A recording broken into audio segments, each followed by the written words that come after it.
पातंजलि योग दर्शन विभूतिपाद सूत्र संख्या 41। श्रोत्राकाशायो, श्रोत्र मतलब सुनने से संबंधित है, कान कह सकते हो, और आकाश के संबंध्यायात श्रोत्र आकाशयो मतलब श्रोत्र मतलब हमारे सुनने से संबंधित जो होते हैं कान से, और आकाश के साथ संबंध संयमात मतलब इनमें संबंध संयमात मतलब क्या होगा कि इसमें जब हम संयम कर लेते हैं तो योगी को दिव्यं श्रोत्रम मतलब क्या हुआ कि दिव्य श्रोत्र उनको प्राप्त होते हैं। अर्थात क्या होता है कि शब्द को ग्रहण करने की और शब्द को ग्रहण करके जो श्रोत इंद्रिय, क्या आप जानते हो कि आपने अध्ययन किए हैं कि श्रोत इंद्रियों के अहंकार से क्या उत्पन्न होती है, शब्द को ग्रहण करने वाली इंद्रिया उत्पन्न होती है। तो शब्द को ग्रहण करने वाली जो श्रोत इंद्रिया अहंकार से उत्पन्न हुई है, और आकाश की उत्पत्ति क्या होती है, अहंकार जनित शब्द तन्मात्रा से उत्पन्न हुई है, जिसका पहले हमने अध्ययन किए थे। इसलिए आकाश शब्द और स्रोत इंद्रिया, इन आकाश शब्द स्रोत इंद्रिया ये तीन चीज हुए, क्या क्या हो गए, एक हुए आकाश, एक हुए शब्द, और एक हुई आपका स्रोत इंद्रिया। इन तीनों के जब संयम होता है, इन तीनों के साथ जब एकता होती है, तो स्रोत और आकाश संबंध को जब योगी संयम द्वारा प्रत्यक्ष कर लेते हैं, तब उनकी स्रोत इंद्रियों में एक दिव्य शक्ति सा आ जाता है। फिर वह सूक्ष्म से सूक्ष्म शब्द को भी सुन सकता है, जो हम आम नॉर्मल लेवल पे हम सुन नहीं पाते। और किसी वस्तु से ढके हुए शब्द को भी वो बहुत दूर से भी, जैसे मान लीजिए कि अगर बहुत दूर देश में भी अगर कुछ कहा जाता है, बोला जाता है, उसको भी वो सुन सकते हैं, उनको भी सुनने की क्षमता आ जाती है, क्योंकि आकाश सर्वव्यापी होती है। इस कारण से उसके अंदर कहीं भी होने वाला शब्द क्या होती है, तुरंत ही हर जगह स्प्रेड मतलब व्याप्त हो जाती है। इसलिए जिसकी श्रोत्र इंद्रिय दिव्य यानी अलौकिक हो जाती है, वो चाहे जिस शब्द को जहाँ पर वह होता है, वहीं पे क्या होता है, उसको वो सुन सकता है। तो क्या हुआ इसमें कि जब श्रोत्राकाशयो संबंध संयमात दिव्यं श्रोत्रम, सूत्र संख्या 41। श्रोत्राकाशयो संबंध संयमात दिव्यं श्रोत्रम मतलब इसका क्या हुआ कि जब श्रोत में अर्थात शब्द को ग्रहण करने वाले जो श्रोत इंद्रिय होती है, उसमें श्रोत अर्थात कान कह सकते हो, श्रोत कान और आकाश में संयम करने से योगी को दिव्य शब्द जो बहुत दूर देश में भी होते हैं, उनको भी क्या करते हैं, वो ग्रहण करने की क्षमता उनको प्राप्त होती है। सूत्र संख्या 41 में। सूत्र संख्या 42 में बताते हैं कायाकाशयो, कायाकाश का मतलब काय मतलब शरीर होता है, और काश मतलब आकाश, इसका ऐसे पढ़ सकते हैं काया आकाशायो। तो काया और आकाश मतलब शरीर और आकाश के काया आकाशायो संबंध मतलब संबंध संयमात। तो जब हम काय और आकाश में संबंध संयमात मतलब इनके संबंध में जब हम संयम करते हैं, तब क्या होती है, लघु तूल समापत्ति, लघु तूल समापत्तिश्च आकाश गमनम। अर्थात क्या हुआ कि काया आकाशायो संबंध संयमात लघु तूल समापत्तिश्च आकाश गमनम। लघु तूल समापत्तिश इसका मतलब क्या हुआ कि लघु मतलब क्या, हल्की हो जाना। लघु तूल मतलब क्या, रुई की तरह। तो रुई की तरह हल्की हो जाती है उनके संयम करने से, और इतने हल्के हो जाते हैं, जैसे देखते हो ना कि रुई अगर आप थोड़ा सा रुई को अगर धुन करके छोड़ दोगे तो ऊपर की तरफ मूव करने लगता है। तो इतने हल्के हो जाते हैं कि आकाश गमन की शक्ति आ जाती है। आपने देखे होंगे कि बजरंगबली अर्थात जो हनुमान जी, उन्होंने आकाश गमन करके इतने बड़े पर्वत को भी लेके आए थे। तो कैसे हो सकता है ये, क्योंकि उनको अष्ट सिद्धि नवनिधि के दाता हैं वो। तो काया आकाशायो संबंध संयमात लघु तूल समापत्तिश्च आकाशगमनम।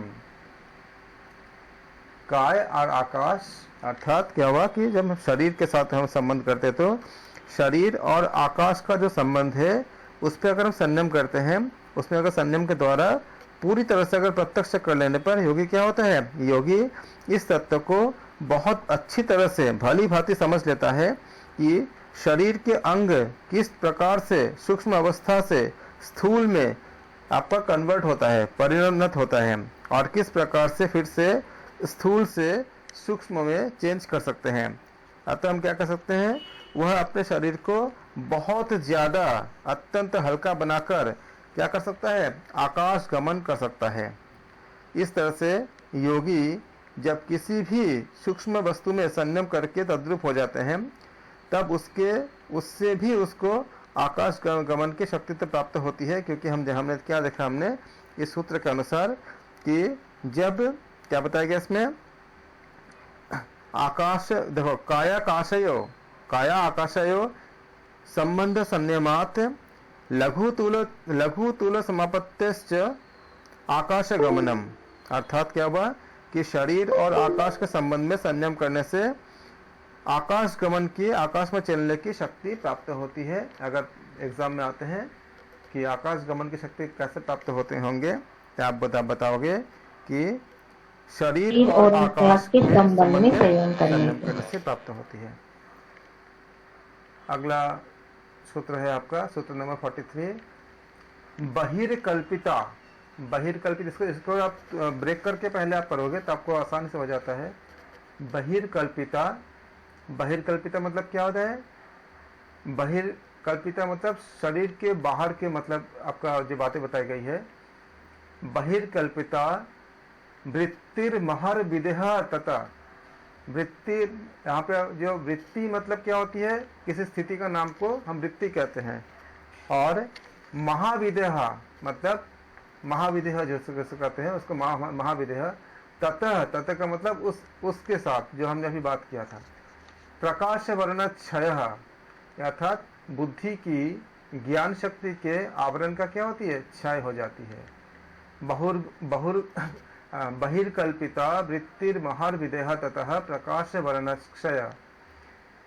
शरीर के बाहर में, इसको हमने क्या, अगर सारे शब्दों को हम एक साथ हम एडिट करते हैं तो शरीर के बाहर जो हमारे मन की जो स्थिति होती है उसको एक विधेय धारणा कहते हैं। और जिस समय मन के जब हम शरीर में जब रहते हुए ही केवल उस भावना मात्र होती है उसके, तब वो कल्पित है। और जब शरीर के से संबंध छोड़कर बाहर निकले हुए मन की बाहर की स्थिति हम देखते हैं, बाहर की जब स्थिति होती है तो उसको अकल्पित कहते हैं। क्या इन दोनों का आप याद रखेंगे कि शरीर के बाहर जो मन की स्थिति है उसको विदेह धारणा कहते हैं, विदेह धारणा उसका नाम होता है। और वो जब मन के शरीर में रहते हुए केवल भावना मात्र से होती है तब वो कल्पित होती है। और जब वो शरीर से संबंध छोड़कर बाहर निकले हुए मन की बाहर स्थिति हो जाती है तब वो क्या कहलाता है, वो अकल्पित कहलाता है। कल्पित धारणा के अभ्यास से ही अकल्पित धारणा क्या होती है, सिद्ध होती है। कल्पित धारणा के अभ्यास से क्या होती है, अकल्पित धारणा सिद्ध होती है। इसी को क्या कहते हैं, इसी को कहते हैं महाविधेय। तो महाविधेय के बारे में अगर आपसे पूछा जाएगा तो सूत्र संख्या 43 विभूति पाद में आप इसको महाविधेय को आपने अध्ययन किया, आप इसको इस संबंध में बताएंगे। इससे योगी के ज्ञान का आवरण क्या होती है, नष्ट हो जाता है। यह धारणा इंद्रिय और मन की स्वरूप अवस्था में संयम करने से प्राप्त होती है। धारणा क्या होती है, इंद्रिय और मन के स्वरूप अवस्था में संयम करने से क्या होती है, प्राप्त होती है। सूत्र संख्या 44 स्थूल स्वरूप क्या देखते हैं इसमें, स्थूल स्वरूप, इसमें पाठ करेंगे। स्थूल स्वरूप सूक्ष्म अन्वय। देखो पहले बात क्या है, स्थूल है, फिर क्या है, स्वरूप है, फिर क्या है, सूक्ष्म। यहाँ तक खाली सूक्ष्म देखेंगे, आ की मात्रा से आ पढ़ेंगे तो क्या हो जाएगा आपका अन्वय, अर्थ तत्व। क्या क्या हुआ, स्थूल स्वरूप सूक्ष्म अन्वय अर्थ तत्व, ये हमें 5 हमें मिलते हैं हमको। तो स्थूल स्वरूप सूक्ष्म अन्वय अर्थ तत्व संयमाद भूत जय, अर्थात क्या हुआ कि इस प्रकार के जो 5 आपको मिलते हैं, पहला क्या आपका स्थूल, फिर क्या होती है स्वरूप, फिर क्या होती है आपका सूक्ष्म, फिर क्या होती है आपका अन्वय और अर्थ तत्व। इन 5 को याद करेंगे। तो इन 5 प्रकार की अवस्थाओं में जब संयम करते हैं तो योगी को भूतजय अर्थात 5 भूतों पर क्या होती है विजय प्राप्त हो जाती है। यानी कि आप जानते हो कि 5 भूत क्या होती है, पंच महाभूत, पृथ्वी, जल, अग्नि, वायु और आकाश, ये 5 भूत कहलाते हैं। और संपूर्ण यूनिवर्स जो है इसे 5 तत्वों से ही, मतलब ये 5 भूत से ही मिलके बनी होती है। इनमें से हर एक की आपका अवस्थाएं होती है। एक्चुअली क्या है, एक में बाकी सब भी जुड़े होते हैं। क्या जल के अंदर वायु नहीं होता? अगर वायु नहीं हुआ होता तो फिर मछलियाँ कैसे जीवित रहती है? तो जल के अंदर भी वायु तत्व होती है। क्या वायु के अंदर जल नहीं होता? अगर वायु के अंदर जल नहीं हुआ होता तो फिर बारिश कैसे होती है? बारिश तो आपका मेघ जो होती है उसमें क्या पानी की तत्व होती है? क्या आकाश में बाकी सब चीज़ें नहीं होती? अगर नहीं हुई होती तो फिर हमें सूरज की रोशनी, सूरज की धूप कैसे मिलती? उसमें अग्नि तत्व भी होता है। इसलिए कहा गया है कि जो स्थूल अवस्था में जिस रूप में हम इनको अपनी इंद्रियों के द्वारा अनुभव करते हैं, जिनको गीता में इंद्रिय गोचर कहा गया है, ये जो तत्व होते हैं, ये 5 तत्व, ये पांचों हर एक में 5 रहते हैं। मतलब आकाश में 5 हैं, पृथ्वी में 5 है, जल में 5 है, अग्नि में 5 है। जैसे अगर ऑक्सीजन नहीं होगा तो आग नहीं जलेगा, तो ऑक्सीजन क्या हुआ, वायु तत्व हो गया। अगर स्पेस नहीं मिलेगा तो आग नहीं जलेगा, तो क्या उसमें आकाश तत्व भी हो गया। जिस वस्तु का आप जला रहे हो उसमें पानी का हिस्सा होता ही है। बिना, जैसे अगर घी भी आप बना रहे हो तो घी में भी आपका पानी का हिस्सा होता है, हर चीज़ में आपका पानी का हिस्सा होता है। तो क्या होता है, ऐसे 5 तत्व मिलते हैं। और जिसको जला रहे हो वो क्या है, आपका पृथ्वी तत्व से बनी होती है, जिस चीज़ को जला रहे हो। तो इसमें हर आपका जो भूत में 5 भूत आपका सन्निहित होता है। उपनिषदों में इसके बारे में बहुत विस्तार से आपका परसेंटेज भी बताया गया है कि कितना % किस में होते हैं। तो ये इंद्रियों के द्वारा प्रत्यक्ष अनुभव आने वाले शब्द क्या होती है, शब्द, स्पर्श, रूप, रस और गंध, ये नाम वाले 5 विषय इसके स्थूल अवस्था है। ये आपका स्थूल अवस्था हो गया। फिर आपका होता है स्वरूप अवस्था। 5 बात बताई गई ना, पहले आपका स्थूल बताया गया, फिर क्या स्वरूप बताया गया। स्वरूप में क्या होती है, ये उसकी स्वरूप अवस्था होती है। जैसे पृथ्वी की मूर्ति, मतलब पृथ्वी की क्या होती है स्वरूप, कौन से स्वरूप में आती है, किसी स्थूल वस्तु में, जैसे मूर्ति की अवस्था में आती है। जल का क्या होती है, गीलापन होता है। अग्नि की क्या होती है, उष्णता होती है। प्रकाश की क्या होती है, आपका उष्णता और प्रकाश, ये दोनों अग्नि का गुण होता है। वायु क्या करता है, गति करता है और कंपन करता है। आकाश क्या करता है, आपका स्पेस देता है, प्रकाश देता है। ये उनकी क्या होती है, स्वरूप अवस्था होती है। क्योंकि इनसे ही इनके भिन्न भिन्न सत्ता का क्या होती है, आपका भिन्न भिन्न सत्ता का अनुभव प्राप्त होता है। सूक्ष्म अवस्था क्या होती है, इनके जो कारण अवस्था है, जिनको तन्मात्रा और सूक्ष्म तन्मात्रा के साथ साथ सूक्ष्म महाभूत भी कहते हैं, वे क्या होती है, इनकी सूक्ष्म अवस्था होता है। सूक्ष्म अवस्था क्या होती है, जो इनकी जो कारण अवस्था होती है, जिनको तन्मात्रा और सूक्ष्म महाभूत भी कहते हैं, वे इनकी सूक्ष्म अवस्था होती है। जैसे पृथ्वी की क्या होती है, गंध तन्मात्रा होती है। जल की क्या होती है, रस तन्मात्रा होती है। अग्नि की रूप तन्मात्रा होती है। वायु की स्पर्श तन्मात्रा होती है। और आकाश की क्या होती है, शब्द तन्मात्रा होती है। ये आप पहले से अध्ययन कर चुके हो। ये हमने क्या देखा, हमने देखा पहला स्थूल अवस्था, ये हमने स्थूल के बारे में बात किया, हमने जो स्थूल स्वरूप बताया गया है, स्थूल पहला पार्ट है। फिर क्या दिया, फिर क्या बताया गया आपका स्वरूप अवस्था, ये आपका स्वरूप के बारे में बात किया हमने, स्वरूप हो गया। फिर क्या बताया गया, सूक्ष्म अवस्था। तो सूक्ष्म हमने बात किया हमने, जिसमें हमारा तन्मात्राएं होती है। फिर क्या बताया गया इसमें, अन्वय अवस्था, ये अन्वय अवस्था, यहाँ तक ये आपका बताया गया, ये अन्वय अवस्था। तो अन्वय में क्या होती है, इसमें पांचों भूतों जो 3 गुणों का स्वभाव यानी प्रकाश, क्रिया और स्थिति, 3 गुण क्या, सत्वगुण, रजगुण, तमोगुण, 5 गुणों में जो प्रकाश, क्रिया और स्थिति व्याप्त होती है वो इनकी अन्वय अवस्था होती है। क्या होती है, इनकी अन्वय अवस्था होती है। फिर आपका होती है, इसके बाद क्या होती है, अर्थ तत्व। अर्थ तत्व यहाँ से आती है, अर्थ तत्व, आकी माता जी होती है, आ से आ पढ़ेंगे तो ये अर्थ तत्व। अर्थ तत्व क्या होती है, अर्थ तत्व अवस्था में ये 5 भूत पुरुष के भोग और अपवर्ग के लिए होता है। अपवर्ग का मतलब मुक्ति होती है। यही इनकी अर्थ तत्व यानी कि प्रयोजनता का अवस्था होती है। इन 5 भूतों को प्रत्येक अवस्था के क्रम से संपूर्ण अवस्थाओं में हम जब बहुत अच्छे से हम संयम कर लेते हैं 5 में, तब योगी इनको प्रत्यक्ष कर लेता है और तब योगी को इन 5 भूतों पर क्या होती है, अधिकार प्राप्त हो जाती है। और जब किसी योगी को जब इन 5 भूतों पर जब अधिकार प्राप्त हो जाएगा तब क्या होगा, पूरा यूनिवर्स में जो चाहे चेंज कर सकते हैं, क्योंकि सारा यूनिवर्स इसी से बनी होती है। लेकिन जो योगी इस लेवल तक पहुंच जाती है, इस स्तर तक पहुंच जाते हैं, उनके पास उनको ये भी समझ आता है कि इंद्रियों को पूरा जो आपका जो 5 भूतों को जिस तरह से जो जहाँ बनी है उसको सृष्टि के लिए आवश्यक है, इसलिए क्या करते हैं वो उस पर कोई हस्तक्षेप नहीं करते हैं। लेकिन वो उस लेवल तक पहुंच जाते हैं, उनका ज्ञान ऐसे जगह जाती है जहाँ पे जाने के बाद उनको इन सब में कोई भी बदलाव करने की मन ही नहीं करता। कुछ आपको जो उनको ये समझ आता है कि सृष्टि को चलने के लिए ये सब चीज़ें आवश्यक है। जैसे एक मूवी में जो डायरेक्टर प्रोड्यूसर होते हैं वो चाहे तो कैसे भी चीज़ों को चेंज कर सकते हैं, लेकिन उनको पता है कि अगर इसमें कोई चेंज कर देंगे तो मूवी की जो मूल जो उपयोगिता है वो नष्ट हो जाएगी। अगर मूवी में अगर विलन है तो अगर वो नहीं रहेगा तो हम मैसेज जो देना चाहते हो नहीं दे पाएंगे, तो वो इसलिए उसको रखते हैं, जबकि वो चाहे तो सब कुछ कर सकता है।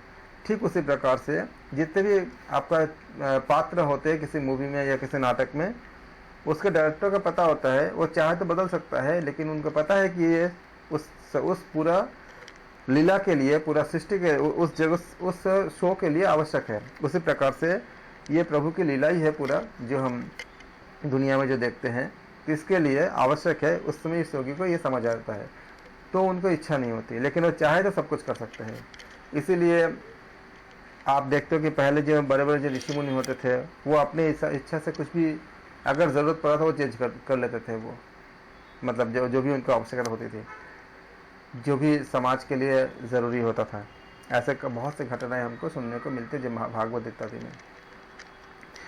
फिर इसके बाद हम अध्ययन करेंगे सूत्र संख्या 45 पे क्या है बताया गया आपका, इसमें बताया गया कि अनिमा इत्यादि के बारे में बताया गया है। ततो अनिमा इत्यादि जो आपका, ये आपका अनिमा आदि जो सिद्धि होती है, ये सिद्धियाँ होती है, आपने अध्ययन किए होंगे। अनिमा गरिमा इत्यादि जो आपका ये आपका जो बजरंगबली का आपका अष्ट सिद्धि प्राप्त थे, उनको अष्ट सिद्धि नवनिधि के दाता कहते हैं।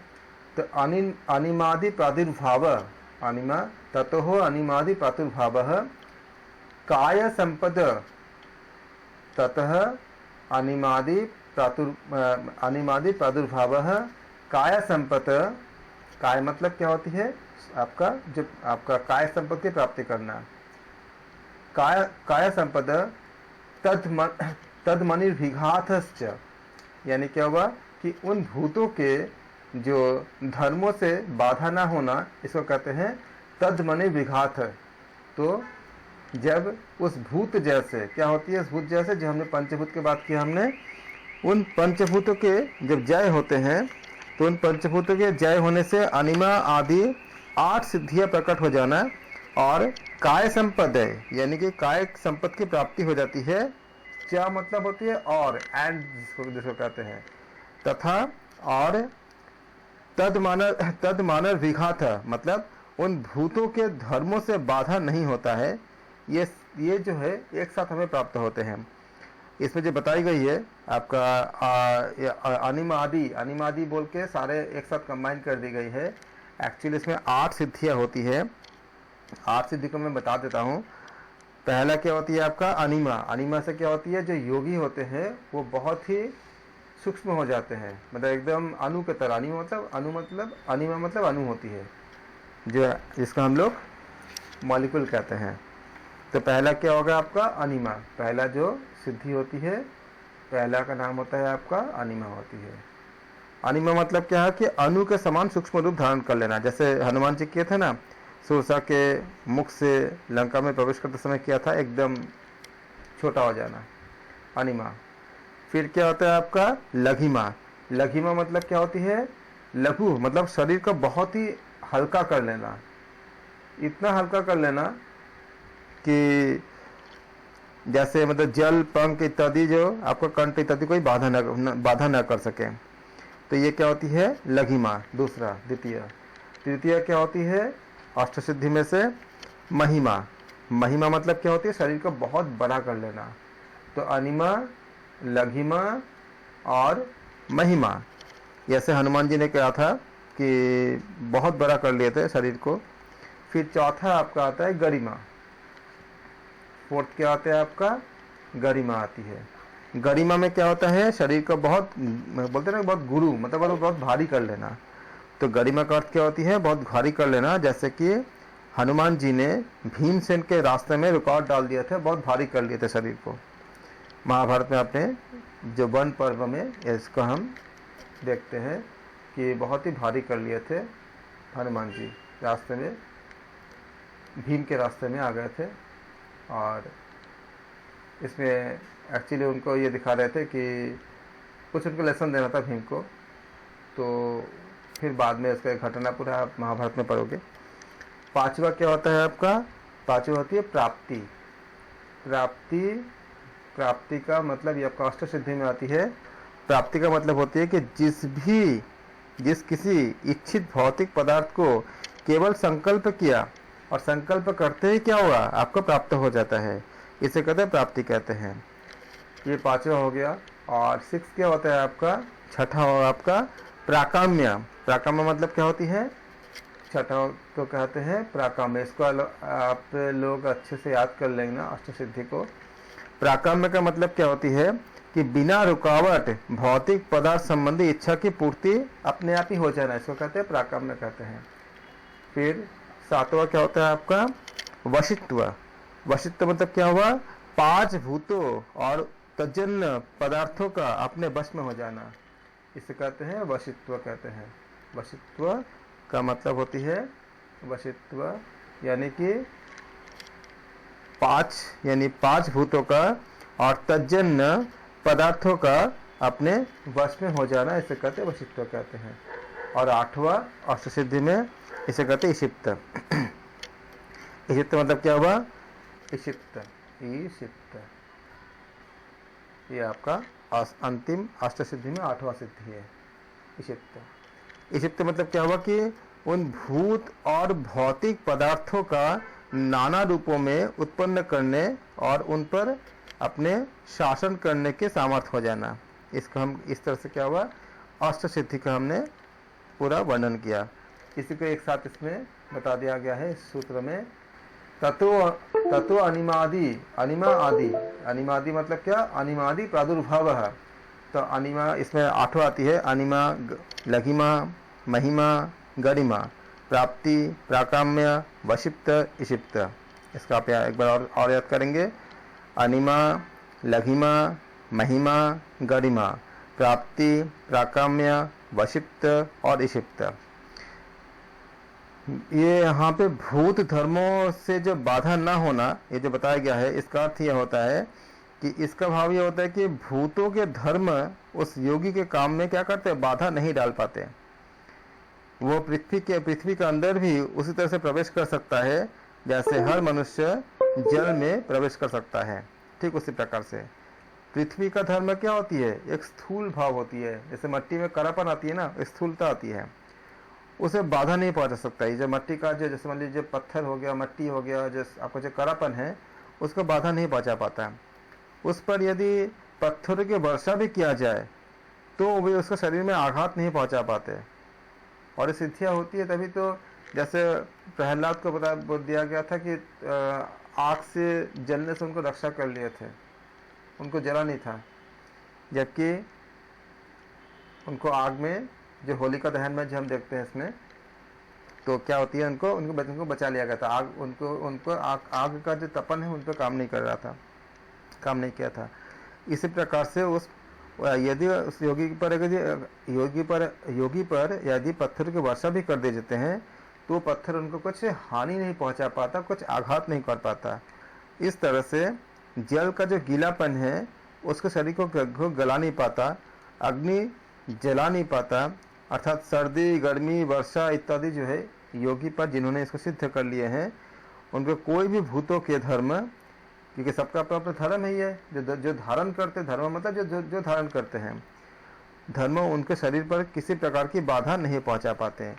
ये सब सिद्धियां योगी को प्राप्त होती है जब उनको भूतों की आपका अवस्था में जब विजय प्राप्त करते हैं। तो सूत्र संख्या 45 छोटी सूत्र थी, लेकिन इसमें बहुत कंटेंट काफ़ी ज़्यादा था।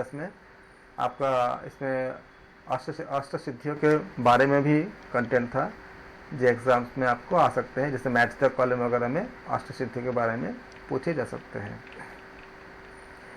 फिर आपका आती है सूत्र संख्या 46। क्या बताते हैं इसमें, अलग अलग करेंगे। रूप, लावण्य, बल, तो क्या बनेगा आपका, रूप, लावण्य, बल, वज्र, रूप, लावण्य, बल, वज्र, संघनानित्वं, रूप, लावण्य, बल, वज्र, संघनानित्वानि काय संपत। तो रूप, लावण्य, आपका रूप का, लावण्य का, बल, वज्र, संघननत्वानि काय संपत। रूप, लावण्य, बल, वज्र, संघननत्वानि काय संपत। रूप, लावण्य, बल, वज्र, संघननत्वानि काय संपत। तो यानी कि रूप, लावण्य, बल और वज्र के समान ये संगठन क्या होती है, ये शरीर की संपदाएं होती है। काय मतलब शरीर, संपदा मतलब संपदाएं। तो मतलब हम कह सकते हैं कि ये जो बहुत सुंदर जो आकृति होती है, सारे समस्त अंगों में जो चमक होती है, बल जब बहुत ज़्यादा होती है, शरीर के सारे अंगों के अंग जब वज्र की भांति एकदम दृढ़ होती है, परिपूर्ण होती है, ये सब क्या होती है, ये शरीर की संपदा होती है। जैसे भीमसेन में थे, जैसे बजरंगबली में थे, इस प्रकार से। सूत्र संख्या 47 क्या बताया इसमें, ग्रहण, अलग करेंगे उनको भी, ग्रहण स्वरूप, अस्मिता, अन्वय और अर्थ तत्व। क्या क्या है, देखो पहले ग्रहण हो गया, फिर आपका स्वरूप हो गया, फिर आपका अस्मिता हो गया, फिर आपका अन्वय हो गया, फिर आपका हो गया अर्थ तत्व हो गया।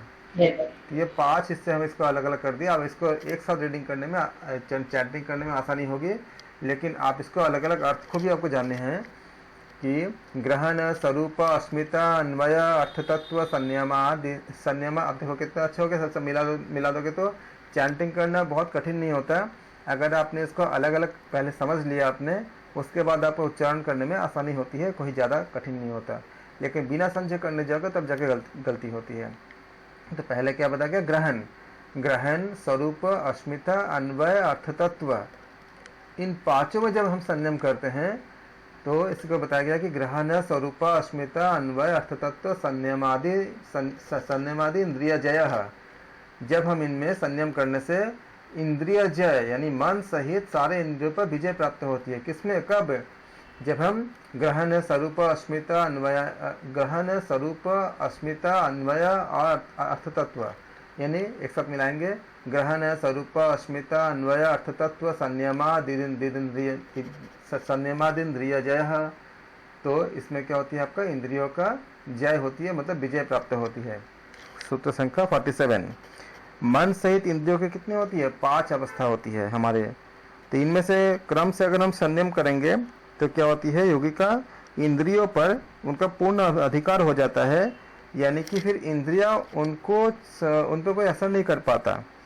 इसकी अवस्था में हम कह सकते हैं कि पहले का ग्रहण क्या होती है, ग्रहण का अर्थ होता है विषयों को ग्रहण करते समय जो वृत्ति के आकार में मन सहित इंद्रियों की जो अवस्था होती है उसको हम ग्रहण अवस्था कहते हैं।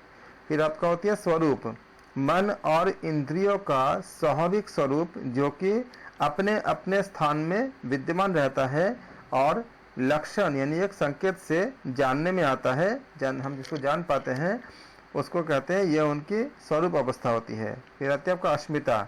अस्मिता क्या होती है? ये मन सहित इंद्रियों का सूक्ष्म रूप होता है। इसी से क्या होती है आपका मन सहित 10 इंद्रियों की उत्पत्ति भी होती है। यह उनकी क्या होती है? यह उनकी सूक्ष्म अवस्था कहलाता है। फिर आपका आता है अन्वय। अन्वय क्या होती है? मन सहित सब इंद्रियों में जो तीनों गुणों का स्वभाव यानी प्रकाश, क्रिया और स्थिति, ये तीनों जो होती है उसको हम अन्वय अवस्था कहते हैं। अन्वय क्या होती है?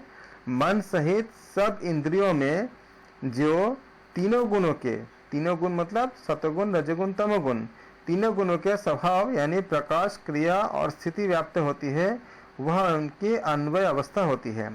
फिर आपका पांचवा क्या होती है? आपका अर्थवत्व क्या होती है? ये मन सहित सब इंद्रिया पुरुष के भोग और अपवर्ग के लिए होती है। अपवर्ग मतलब मुक्ति होती है। ये इनकी अर्थवत्त अवस्था होती है। अर्थात अर्थवत्त अवस्था मतलब जो अर्थपूर्ण होती है यानी कि जो सार्थक होती है। तो अर्थवत्व जो अवस्था, इसका अर्थ होती है सामान्य अवस्था में सार्थकता कह सकते हो आप। तो ये आपका अर्थवत्व अवस्था यानी सार्थकता होती है। इस तरह से जब मन और 10 इंद्रियों की पांचों अवस्थाओं में योगी क्रम से संयम करके अच्छे से भली भांति उनको प्रत्यक्ष कर लेता है, तब इन सब पर उनका पूर्ण अधिकार हो जाता है। ये इन सारे चीज़ों पर पूर्ण अधिकार बन जाता है। इंद्रिया और मन ये सब अहंकार से उत्पन्न होते हैं। हम जानते हैं किससे उत्पन्न होती है? अहंकार से उत्पन्न होती है। और मन और इंद्रियों के मेल से पुरुष विषयों को ग्रहण करता है या अकेले ही मन के द्वारा वो इसको ग्रहण करता है। कि कुछ चीज़ों को हम सोच के भी ग्रहण करते हैं ना, विषय में किसी भी चीज़ों को सोच के, और कुछ क्या करते हैं? इंद्रियों से हम ग्रहण करते हैं। इसलिए इंद्रिय जय से जब जय होती है, इंद्रियों में जब जय होती है तो मन सहित सब इंद्रियों पर विजय हम प्राप्त करते हैं। और मन में की जाने वाली अस्मिता में जो आपको की जाने वाली जो समाधि को भी हम कह सकते कि ग्रहण में जो हम समाधि के अंतर्गत हम इसको समझते हैं। और इस प्रकार से मन और इंद्रिया ये सब क्या होती है? ये सभी अहंकार से उत्पन्न होती है तथा मन और इंद्रियों के मेल से पुरुष विषयों के ग्रहण करता है या अकेले मन के द्वारा भी ये ग्रहण करता है। सूत्र संख्या 48 में महर्षि पतंजलि कहते हैं विभूतिपाद के सूत्र संख्या 48 में, ततो मतलब उस, ततो मनोजयत्वितं मतलब मनोजयत्वित्वं मतलब मन के तरह गति, मनोजयत्वितं ततो मतलब उस इंद्रिय जैसे, मनोजवित्वं मतलब मन के जैसा गति, विकरण भाव प्रधान जयश्च। विकरण भाव मतलब शरीर के बिना भी विषय का अनुभव करने की शक्ति आ जाती है। और प्रधान जयश्च मतलब प्रधान मतलब क्या होती है? प्रकृति होती है। तो प्रकृति पर अधिकार, ये सिद्धियाँ, ये जो तीनों सिद्धियाँ होती है एक साथ में मिल जाती है सूत्र संख्या 48 के अनुसार। यानी कि 3 सिद्धियों को अगर हम इस तरह देखें, एक होती है आपका मनोजवित्वं। इसका मतलब क्या होती है? स्थूल शरीर और इंद्रियों के साथ जब मन, हमारे जो मन की तरह जब एक क्षण में हम क्या करते हैं? कहीं से कहीं चले जाते हैं। जैसे यहाँ बैठे हुए हैं, हमने सोचा हम यूएस से पहुँच गए या हम चांद पे पहुँच गए। कहीं से भी दूर देश में जाने की शक्ति कैसे आती है? मनोजवित्व से हमें प्राप्त होती है। मन की गति से हम चले जाते हैं, जहाँ हमने सोचा वहाँ जगह हम प्रकट हो गए। अर्थात मन के सदृश गति को शक्ति हमें प्राप्त होती है। यह जो होती है यह ग्रहण अवस्था में क्या होती है, संयम का फल होता है। कब होती है, ग्रहण अवस्था में संयम का फल होती है। फिर क्या होती है आपका विकिरण भाव।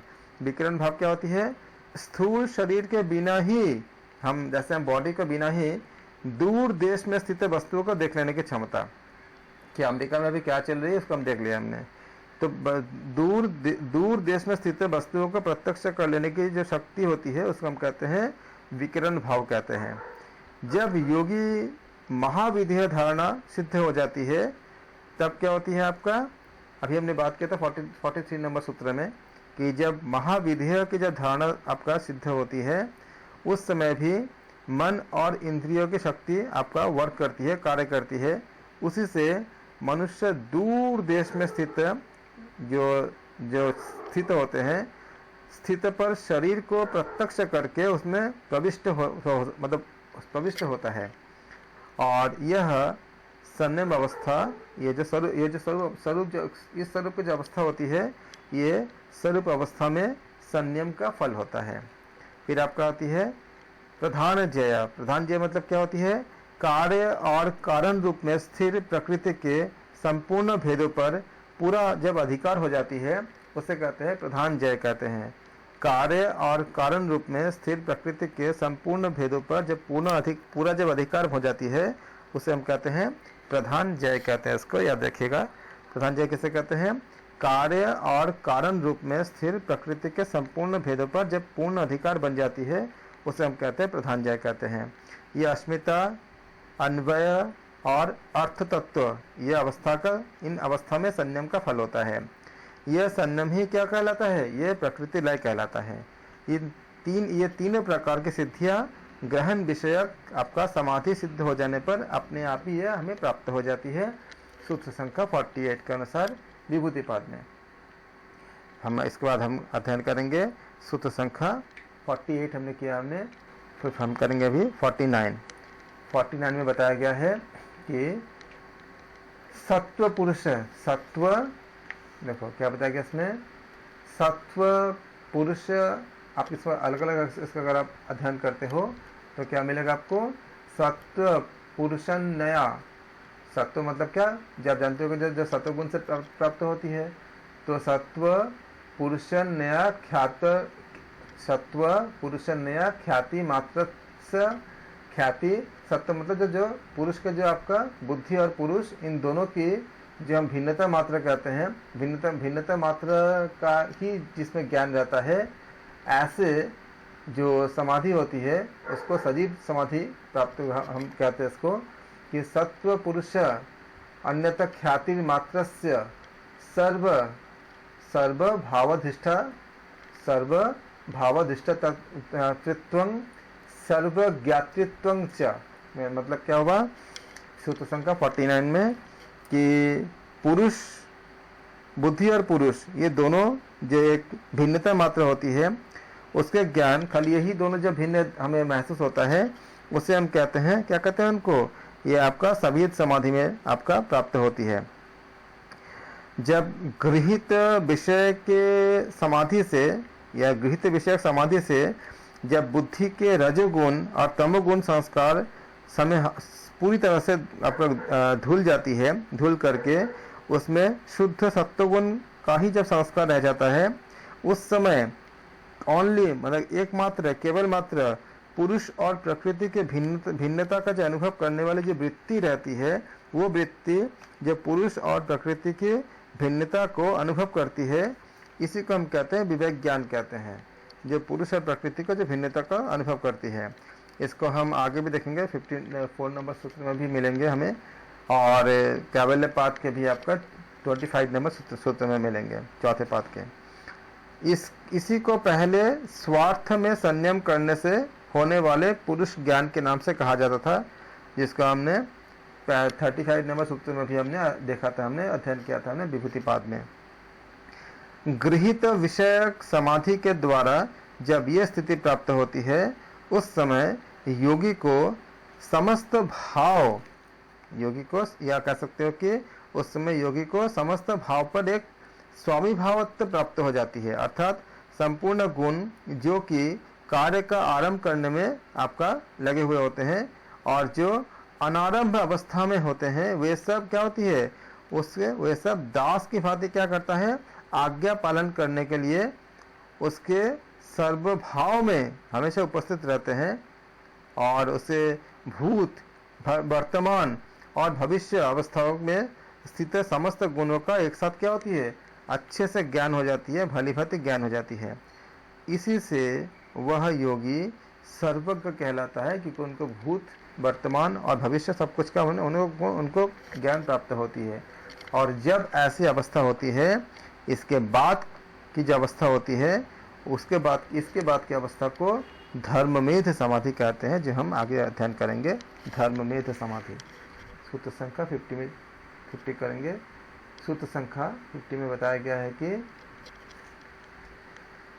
तद्वैराग्यादपि दोष विजक्षय कैवल्यम, यानी तद्वैराग्यादपि, यानी कि इस सिद्धि से भी, इस सिद्धि में भी जब वैराग्य हो जाती है, ऐसे सिद्धि से भी जब वैराग्य होने से दोष बीज क्षय, दोष के बीज का नाश होने पर क्या प्राप्त होती है, कैवल्य की प्राप्ति होती है। हम ये कह सकते हैं कि इसके कैवल्य की प्राप्ति कब होती है, अकॉर्डिंग टू सूत्र संख्या 50 विभूतिपाद के, कि उस अभी जो हमने बात किया था, इस उपयुक्त सिद्धि में भी जब वैराग्य हो जाती है, तब दोष के बीज का क्षय हो जाने पर क्या होती है, कैवल्य की प्राप्ति होती है। गृहित विषयक समाधि पर यह हम जब हमने ज्ञान हो जाता है कि बुद्धि और पुरुष दोनों भिन्न हैं, तब आपका अस्मिता नष्ट हो जाती है। उनका संयोग अविद्या के कारण होती है, यह वास्तविक नहीं होता है।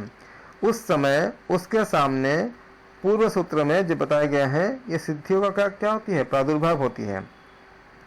इनमें से न अटक करके जो योगी पुरुष को सर्वदा असंग, निर्विकार, कुटस्थ, आनंदमय और चेतन तथा समस्त गुणों और कार्य को जड़, दुखप्रद और प्रतिक्षण बदलने वाले समझकर संपूर्ण गुणों से और उनके कार्यों से अत्यंत विरक्त हो जाता है, तब उसको उस उक्त आपका पर वैराग्य जब उत्पन्न होती है, मतलब जब पर वैराग्य से जब आपका क्रिएट होता है, जब उत्पन्न होती है, जब दोषों के बीज रूप अंतिम वृत्ति भी हमेशा के लिए निरोध हो जाता है, तब निर्बीज समाधि प्राप्त होती है। उस समय इसको हम निर्बीज समाधि कहते हैं। इस अवस्था में अपनी वृत्तियों के संस्कार सहित चित्त में, संस्कार सहित जो चित्त होती है, अपने कारण में क्या होती है, विलीन हो जाती है, और पुरुष की अपने स्वरूप, जो खुद के जो स्वरूप होती है, स्वरूप में क्या होती है, स्थिति हो जाती है।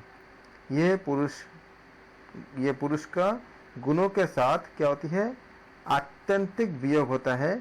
और इस प्रकार से, मतलब गुण मतलब सत्वगुण, रजोगुण, तमोगुण सबके साथ वियोग हो जाती है। और जब ऐसा होता है उस हम कहते हैं कैवल्य कहते हैं। तीनों गुणों से वियोग हो जाने को हम कैवल्य पाद में ही पढ़ेंगे, सूत्र संख्या 34 में ये हमें मिलेगा, बताया जाएगा। ये हमारा था सूत्र संख्या 50 विभूतिपाद में। विभूतिपाद में अब हम अध्ययन करेंगे सूत्र संख्या 51 में क्या बताया गया आपका, सूत्र संख्या 51 में विभूतिपाद के क्या सबसे पहले बताया गया, ये आपका क्या, स्थान्यो पनिमंत्रणे, अर्थात क्या होती है, स्थान्यो पनिमंत्रणे संगमस्य कारणं पुनरिष्ठ प्रसंगयात, अर्थात स्थान्यो मणिमंत्रणे, स्थान्यो पनिमंत्रणे का मतलब होती है कि लोकपाल देवताओं के, जब आप उसको अगर हम बुलाते हो, उनके बुलाने पर संग स्मयाकरणम, मतलब क्या हुआ, न तो उनके भोगों में, अर्थात न तो उनको राग करना चाहिए और न अभिमान करना चाहिए उस समय में, क्योंकि ऐसा करने से क्या होगा, फिर से आप उसमें आप फंस जाओगे और साइकिल में, तो इससे आपका अनिष्ट हो सकता है। क्योंकि जब योगी की स्थिति अच्छी हो जाती है, उस समय बड़े बड़े लोकपाल, अधिकारी, देवता और सिद्धों के दर्शन, प्रत्यक्ष दर्शन अपने आप होने लगते हैं। उस समय देवता लोग उसे अपने लोकों में भोगों का सुख दिखा करके नाना प्रकार से उस भोगों की बढ़ाई करके अपने पास बुलाया करते हैं। उस स्थिति में जब पहुंच जाते हैं, क्योंकि देवता भी उनको डिस्टर्ब करते हैं, नहीं चाहते हैं, उनको अपने अपनी तरफ उनको बुलाते हैं। उस समय साधक को खूब बहुत ज़्यादा सावधान रहना चाहिए, उसके प्रलोभन में नहीं पड़ना चाहिए। अपने मन में बार बार ये भाव लाना चाहिए कि जन्म जन्मांतर जो हमारे कर्मों का भोग है, कर्मों का भोग करते करते इस मनुष्य शरीर में बड़े ही सौभाग्य से महापुरुषों की और ईश्वर की बहुत परम दया से हमें स्थिति प्राप्त हुई है। इसके सामने ये जितने भी भोग के हैं, जैसे कि नचिकेता ने कहा था यमराज को कि आप मुझे जो भोग दे रहे हो ये तो क्षण भंगुर है, कुछ टाइम के बाद तो ये नष्ट ही हो जाएंगे। तो इसी जगह इसमें ये सेम बात यहाँ भी, सेम तथ्य यहाँ भी बताया गया है कि बहुत सावधान रहना चाहिए, उस समय इस प्रलोभन में नहीं पड़ना चाहिए। अपने मन में बार बार ये भाव लाना चाहिए कि जन्म जन्मांतर में कर्मों का भोग करते करते इस मनुष्य शरीर में बहुत बड़े सौभाग्य से महापुरुषों की और ईश्वर की परम दया से ये स्थिति प्राप्त हुई है। इसके सामने ये नाना प्रकार के क्षणभंगुर भोग जो होती है ये बहुत ही तुच्छ होते हैं।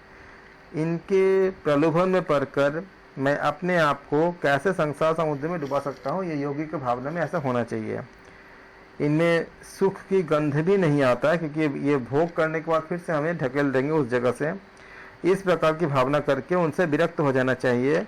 उनमें जरा सा भी अपने चित्त का राग युक्त संबंध यानी आसक्ति नहीं होने देना चाहिए, तथा इस बात का अभिमान भी अपने मन में नहीं आने देना चाहिए कि मैं कैसे उच्च स्थिति को प्राप्त कर गया हूँ, क्योंकि अगर अभिमान रहेगा तो वो स्थिति नष्ट हो जाती है, जिसके कारण बड़े बड़े देवता लोग भी मेरे सत्कार करते हैं, मुझे अपने लोक में बुलाते हैं। क्योंकि संग और अभिमान करने से साधक फिर से क्या होती है, संसार चक्र में फंसने या उसी प्रसंग में फिर से फंस जाते हैं। इसलिए साधक को हर समय हर प्रकार से इन विघ्नों से बहुत ही सावधान रहना चाहिए, ताकि दोबारा उसमें पतन न हो। क्योंकि देखने में अच्छा लगता है, बहुत आपका लुभावने लगता है, लेकिन वास्तव में ये योग मार्ग को उस स्थिति से हमको नीचे गिरा देता है। इसलिए साधक के लिए इसलिए त्याज्य होता है। सूत्र संख्या 51 में, सूत्र संख्या 52, क्षणत्रकमयो संयमा विवेकजं ज्ञानम। तो क्षणत्रकमयो मतलब क्या, क्षण और उसके क्रम में, क्षण और उसके क्रम में संयम करने से विवेक जनित ज्ञान उत्पन्न होते हैं।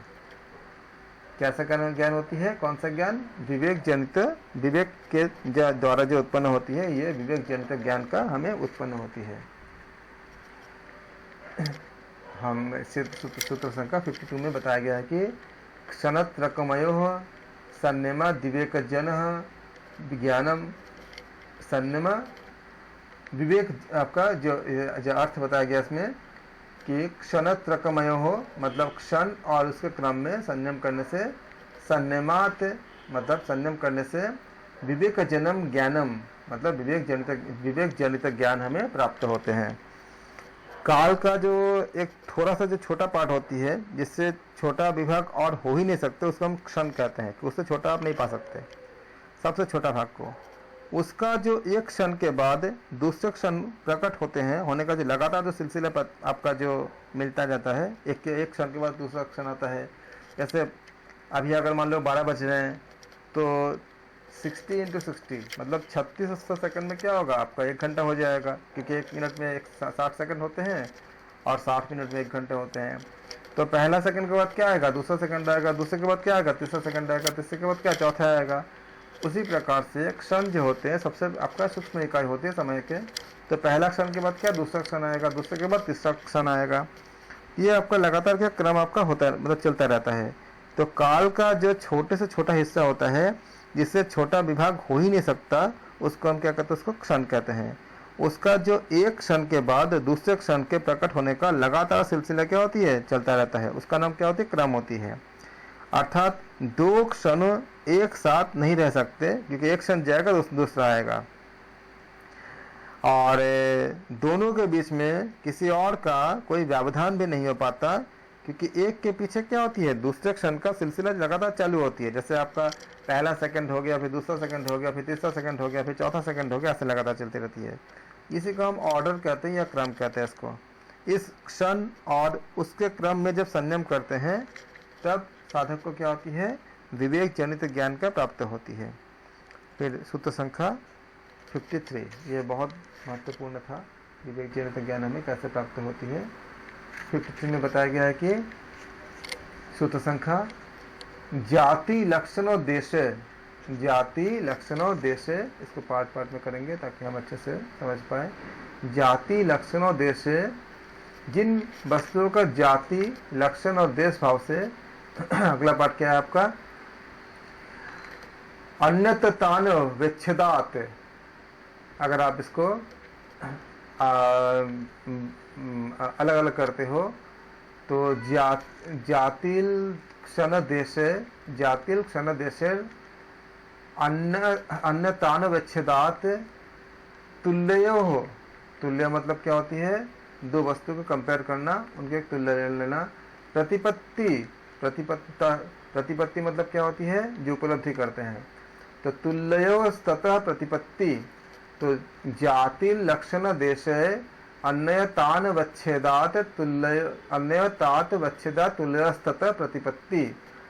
अर्थात तथा मतलब क्या होती है, उस होती है, और प्रतिपत्ति मतलब होती है जो आपका अचीवमेंट होती है, जो उपलब्धि होती है, उसको प्रतिपत्ति कहते हैं। और तुल्य मतलब तुल्य मतलब बराबर, मतलब जो दो वस्तुएं जैसे अब एक ही तरह जो प्रतीत होती है उसको हम तुल्य कहते हैं। जाति लक्षण देशे मतलब जिन वस्तुओं का जाति लक्षण और देश भेद से अन्य तान वच्छेदात भेद नहीं किया जा सकता, उसके बारे में बताया जा रहा है श्लोक नंबर 53 में। यानी कि विवेचना करने के अगर भेद अगर समझते हैं तो इसके 3 कारण होती है।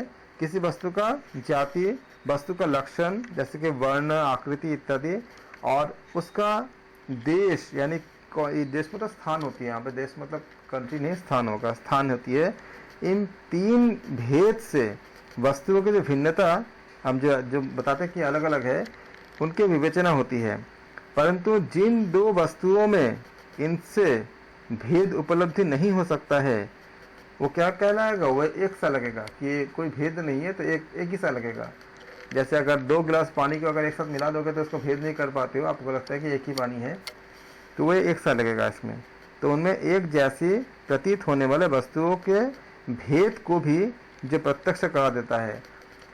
सामान्यतः वो अलग अलग, हम उसको अलग समझ नहीं पाते हैं, लेकिन उनमें भी आपका एक भेद को प्रत्यक्ष कर देते हैं। वो कौन से ज्ञान से, वो ज्ञान होती है विवेक जनित ज्ञान। जब विवेक जनित ज्ञान जब उत्पन्न होती है तब हम जो भेद हम ऐसे नहीं कर सकते हैं, उसको भी भेद हमें प्राप्त हो जाती है जब विवेक जनित ज्ञान हमें प्राप्त होती है। तो ये आपने देखा, आपने सूत्र संख्या 54 में महर्षि पतंजलि कहते हैं कि किस तरह से आपका विवेक जनित ज्ञान हमें प्राप्त होती है। सूत्र संख्या 54 तारकं सर्व विषयं सर्वथा विषयं क्रमं चेति विवेकजनम ज्ञानम। तारकम मतलब क्या होती है, तारने वाला। जैसे बोलते हैं ना, संसार समुद्र से जो हरि हमें तार लेते हैं, तो जो संसार समुद्र से जो तारने वाला होते हैं उसको तारकम कहते हैं। सर्व विषयम सबको जानने वाला, सर्वथा विषयम सब प्रकार से जानने वाला, और अक्रमम, अक्रमम मतलब बिना क्रम के, जो पूर्वापार में के जानने वाले होते हैं बिना क्रम के।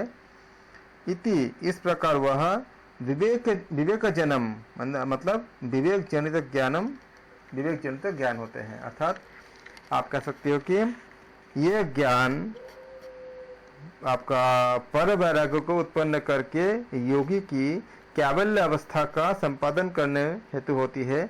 इसलिए इसको तारक यानी संसार समुद्र से उद्धार करने वाला कहा गया है, ये विवेक ज्ञान को। इसके द्वारा योगी समस्त वस्तुओं को सब प्रकार से जान सकता है। इस कारण यह सर्व विषयम यानी कि सर्वथा विषयम कहलाता है। सर्व विषयम सारे विषय के लिए, सर्वथा विषयम ये दोनों ही कहलाता है। इसके द्वारा योगी प्रत्येक वस्तु को बिना उसके क्रम के एक साथ जान लेता है, इसलिए उसको अक्रमम कहा गया है। योगी के लिए ये नहीं होता है कि आप कौन से पहले जानो कौन से बाद में जानो, सब कुछ जान लेते हैं वो। हम इसको अक्रमम भी कहते हैं इनको। ये ज्ञान की अंतिम अवस्था होती है। क्या होती है? ये ज्ञान की अंतिम अवस्था होती है। इससे ऊंची और कोई भी अवस्था नहीं होती है। और हम इसको कह सकते हैं, इसके अक्रमम का आप देखो, जैसे जिस समय आपका कोई आइडियाज आता है, या जब वेदों का जो ज्ञान प्राप्त हुए थे ऋषियों को, तो क्रम से नहीं हुए थे कि ये नॉलेज पहले आएगा ये नॉलेज बाद में आएगा, एक साथ आ गए थे। इसी को बता के अक्रमम ये यह भी भाव समझना चाहिए कि यह क्रम से रहित है, अर्थात दूसरे ज्ञानों के भांति क्या होती है? परिवर्तनशील नहीं होती है। अब जैसे मान लो कि अभी जो हमारे जो कभी कभी हम सुनते हैं ना कि ये दवाई पर्टिकुलर किसी रोग के लिए पहले रिकमेंड किया गया और उसके बाद उसका साइड इफेक्ट पर देख कर क्या कर उसको बैन कर दिया गया। तो क्या होती है? ये आपका परिवर्तनशील हो गई ज्ञान की। पहले ज्ञान ये था कि ये आपका अच्छा काम करेगा, लेकिन बाद के ज्ञान क्या मिला? ये अच्छा काम नहीं करेगा। तो क्या हुआ? ये आपका परिवर्तन हो गया। लेकिन यहाँ जो ज्ञान मिलती है वो परिवर्तनशील नहीं होते हैं। इसीलिए महर्षियों ने जब आयुर्वेद के बारे में बताए थे, इतने हजारों साल हो गए, ज्ञान में कोई परिवर्तन नहीं आया, वही काम करता है। वात पित्त कफ जो प्राकृतिक चिकित्सा के बारे में जो बताया गया था वही काम करता है। जो आपका शरीर में जो आपका चक्र के बारे में जो बताया गया है, सेम जितने ही बार लो वही काम करता है, कोई परिवर्तन नहीं होता है। उसी तरह से जो हमारे जो मर्म पॉइंट होते हैं एक ही काम करता है, वो कोई भी चेंजेस नहीं होता। तो ये आपका क्या होती है कि ये दूसरे ज्ञान की तरह ये आपका परिवर्तनशील नहीं होते। इस ज्ञान को पहले हम देखे थे इसमें कि जो पहले चैप्टर में हमने उसमें इस ज्ञान को जो हम पर वैराग्य का कारण भी हम इसको कहा गया था। अगले दूसरे एकदम जो शुरू के जो चैप्टर जब हमने समाधि पाद इत्यादि हमने अध्ययन किया था उसमें। तो इस प्रकार हम देखें इसमें कि भगवान कहते हैं कि आपका सूत्र नंबर 54 में कि इस सबसे आपका उत्तम ज्ञान होती है, अक्रमम होती है, बिना क्रम के आती है ये सारे ज्ञान। और जब ये प्राप्त होती है तो विवेक ज्ञान में ये कितने ज़्यादा महत्वपूर्ण होते हैं। सूत्र संख्या 54 और अंतिम सूत्र है इस पूरा संपूर्ण विभूतिपाद के। सत्व पुरुषयो शुद्धि साम्य कैवल्यम। सत्व पुरुषय मतलब क्या हुआ? सत्व मतलब जो सात्विक है, तो बुद्धि और पुरुष इन दोनों की शुद्धि साम्य, यानी जब समान भाव से जब शुद्धि हो जाती है तब क्या प्राप्त होती है? कैवल्य प्राप्त होती है। यानी कि बुद्धि अत्यंत जब निर्मल हो जाती है और वो अपने कारण में जब विलीन होने लगती है, और पुरुष जो बुद्धि के साथ अज्ञानकृत संबंध होती है उसका और तज्जनित मल विक्षेप आवरण का जब अभाव होने से पुरुष भी क्या होती है? निर्मल हो जाती है। इस तरह से जब दोनों ही की एक समान भाव से शुद्धि हो जाती है तब क्या होती है? कैवल्य की अवस्था प्राप्त होती है।